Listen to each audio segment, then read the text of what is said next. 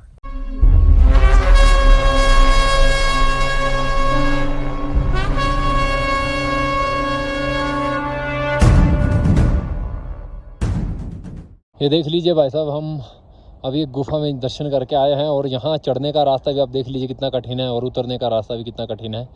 महात्मा जी नारायण का नाम लेते हुए देखिए किस प्रकार से कठिनाई का सामना करते हुए, ऐसा ना हो कि किसी प्रकार की कोई दुर्घटना हो जाए। संत महात्मा जी धीरे से नारायण नारायण नारायण। ये एक इम्पोर्टेंट चीज है। आप ये जो गुफा देख रहे हैं, आप ये गुफा मतलब और पहाड़ों से अलग देखेंगे। देख लीजिए दूसरे पहाड़ देखिए और इस पहाड़ को देखिए, छोटा सा पहाड़। ऐसा लगता है कि किसी ग्रंथ के पन्ने हैं।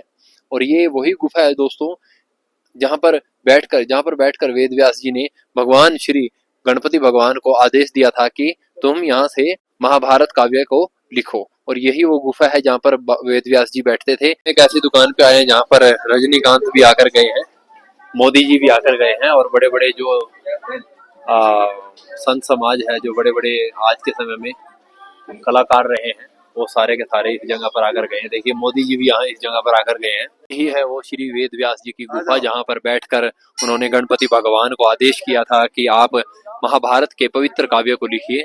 और यही वो गुफा है। गुफा के अंदर मोबाइल ले जाना अलाउ नहीं है और यहाँ यहाँ पर बड़ी ही शांति है।